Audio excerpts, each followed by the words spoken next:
Okay, I just want to do a short video on Assassin's Creed Odyssey. These are my favorite abilities to use. Obviously, a lot of this is personal preference, and I'm sure a lot of people probably have different ones than me. But I just wanted to go over some of the ones that I think are most valuable to me. As you can see, the ones in blue I haven't enabled. Some of them I have had enabled to try out in the past. I recently reset all my abilities and then just focused on maxing out the ones that I actually would use. So just starting over here with the Hunter. So I do have the shot spread of the 7 arrows. Don't use that a ton, but sometimes it can come in handy. Then there's the multi-shot, which is kind of sort of an extension of the previous one. Devastating shot. I do like this one. It can do quite a bit of damage if you have maybe just one enemy that you need to get past, or maybe it's a mercenary or a bounty hunter that you want to do a lot of damage to from a distance. And this one's it's good to max out because it actually adds quite a bit of damage, plus your headshot damage. In addition to that, on your weapons, you can also add a headshot damage increase as well with engravings. And some of the weapons actually even come with a headshot damage increase as well. Overpower, I'd say I use a fair amount. Once this is maxed out, you should be able to take out just the regular enemies, mercenaries. Not necessarily all mercenaries. Maybe some of the ones that are, if they're a couple levels lower than where you're at the time. But it does do quite a bit of damage. It does use up 3 adrenaline segments as well, so you're really only going to be able to take advantage of it once, and then you're going to have to rebuild your adrenaline in order to use it again. Taming animals. I do like this one. I do find sometimes I try to tame certain animals and it doesn't seem to work. Even if I've knocked them out with my specific arrows. You kind of go up beside them and you can tell they're still alive, but it just doesn't let you tame them. But for the most part, they're good. I would say probably my favorite ones, obviously bears can do quite a bit of damage, but I think my favorite ones would be the lynx. I just really find it entertaining when they jump on the back of an enemy and the enemy's trying to turn around and swing and try to get him off. He's got his claws just gripped right into his shoulder blades. It's pretty awesome to see. And then this one basically just gives you access to all the different types of arrows. So your paralyzing, fire, poison, and explosive. Now, with bows, sometimes you can get a bow where it actually makes all your regular arrows into poison, or you could do an engraving, which is typically what I do, to make all my regular arrows into poison. So adds a little bit more damage. And from there we've got health. So that one's really handy, especially early on in the game. Especially if you're fighting a boss, or if you're in an area, let's say you catch on fire. That's actually really good for if you're poisoned or if you catch on fire, because it actually removes that right away for you. This is just basically for weapons, so it just increases all the damage for your weapons, so it's a good one to max out almost right away. Keep in mind that the 3rd level of most of these, or I think the majority of these, will not be available until you actually hit your level 5 spear. Then again, related to sort of your health and just your ability to survive would be upgrading your armor. So this is 90%, so it's actually quite a bit. So that one I made sure that I upgraded fairly soon. This one I use all the time. It does vary in terms of what it looks like based on the weapon you're using. For a long time I was using the Hammer of Jason.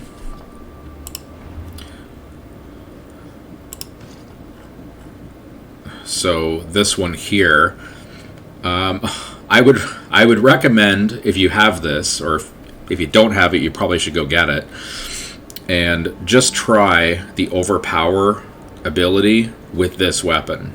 It's pretty awesome to see the animation.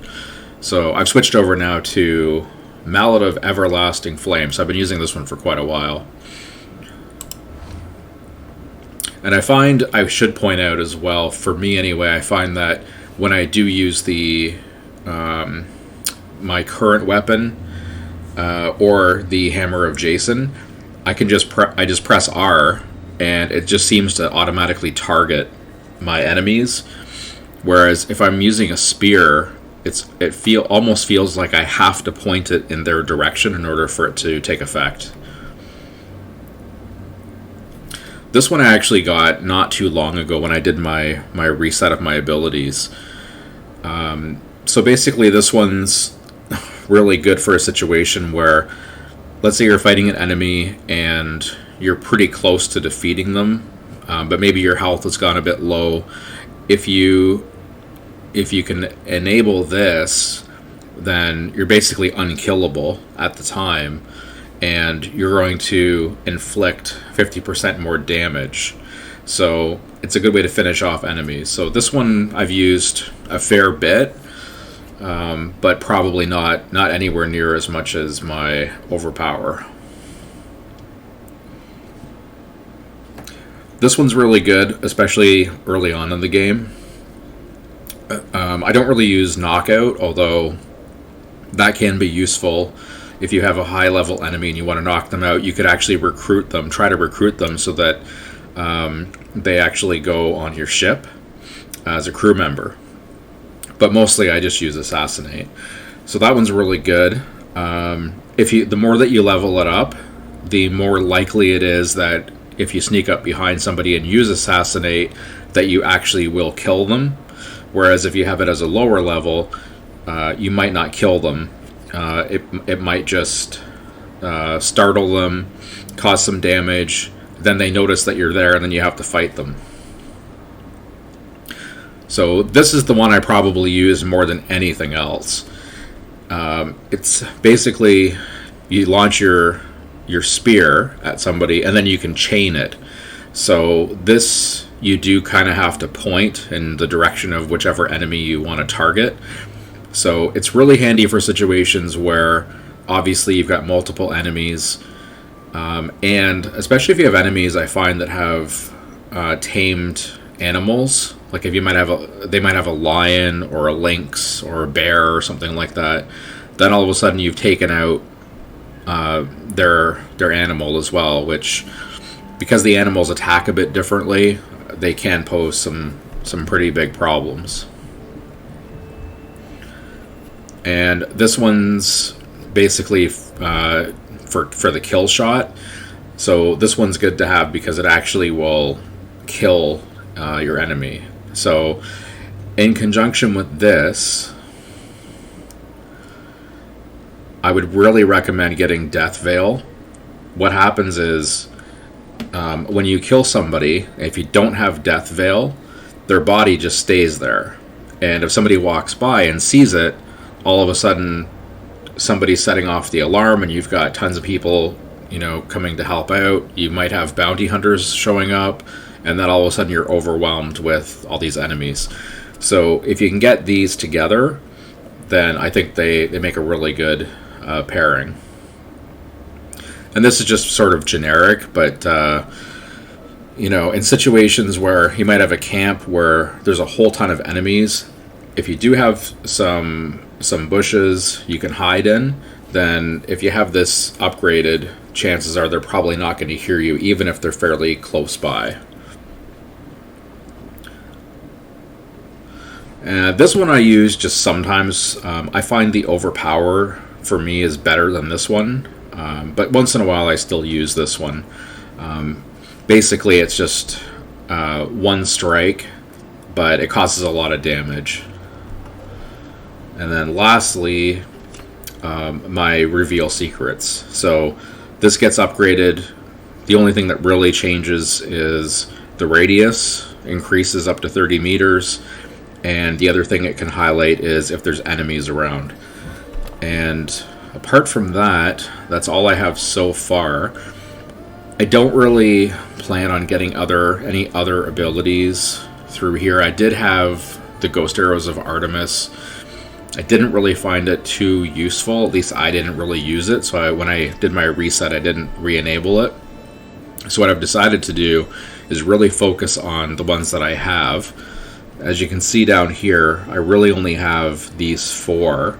I'll talk about this later in another video, but as far as PC goes, one of the things that I find really annoying about how this is set up is I have to press my tilde key to cycle between these 2 levels. So there was a time when I had more than 4 of these mapped to keys, and some of them were down here.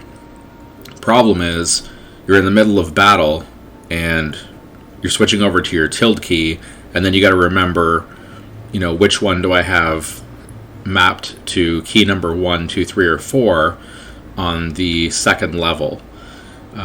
For me, it's perplexing why they didn't give you the option, because you do have a whole bunch of number keys. I definitely have 8 number keys, so I don't know why we couldn't have done 8 keys across and then given us the option to be able to use those. So because of the design, and because for me I found it very difficult to try to switch between them, I've specifically limited myself just to these 4. The one that I probably might consider getting, but I won't, only because I'm only using 4, was the shield break.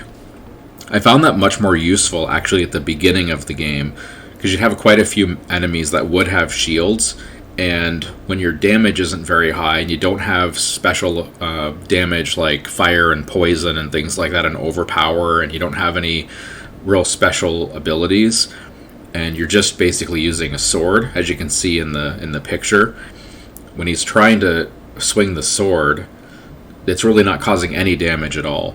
So I would actually probably recommend the shield breaker ability at the beginning of the game, or near the early goings of the game, and then later on, like for me, I've got this weapon here, which actually has fire damage, and 25% crit, which is an engraving that I added to it. So for me, I find it basically almost kind of melts away the shields anyway, or it causes damage regardless of whether somebody has a shield or not. The other thing is, I found that when I was using that, sometimes I would, because I had it mapped, so sometimes I'd press the key and it didn't seem to do anything. So I'm not entirely sure if it required adrenaline bars or not, but it doesn't say it does. But I found there was quite a few times I was standing right in front of an enemy, and I'm spamming, I had it set to 3, so I'm spamming my 3, and I'm just standing there. And eventually, of course, the enemy hits me, and then I've got damage caused against me. So I just decided in the end not to use it.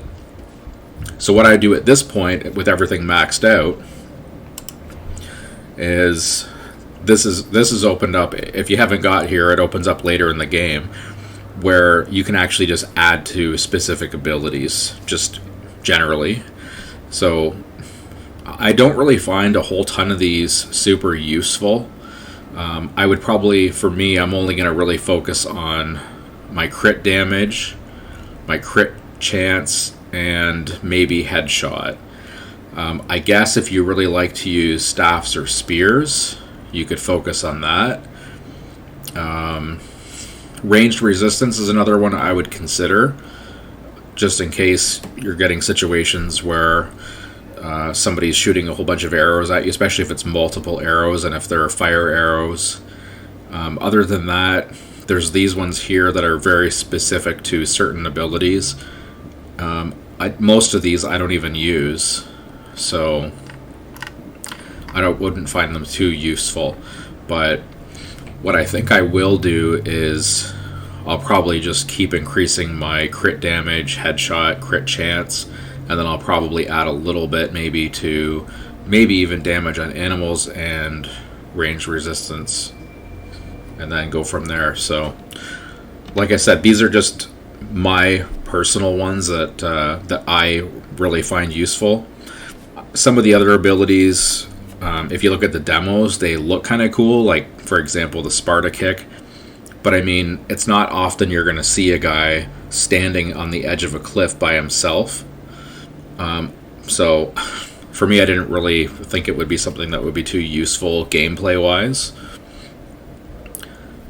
And that one I didn't really care for. Yeah, Bull Rush. I'm sure it could be useful, but I've just found other ones that I prefer. And Flaming Attacks. Again, I think this had to be mapped, so I decided not to use it. So anyway, those are mine. I'm sure other people have their own favorites. If you want to go ahead and share what yours are and why, or maybe something that you see here and you think, well, you should be using this instead. This works a lot better in this situation. Just in terms of how I play the game, I usually use this weapon, and I don't usually use the trident. I usually go for the Gorgon Slayer if I'm using an alternate weapon. So, but usually I'm using this, and then I also use my bows. So, about 94% done the game at this point. Haven't started the DLC. That looks like it's amazing, so I'm eager to check that out. But I'm going to leave it there for now. And like I said, if anybody wants to share any comments about what abilities they think or they prefer and why, feel free to go ahead and do so. And we'll catch you in the next video.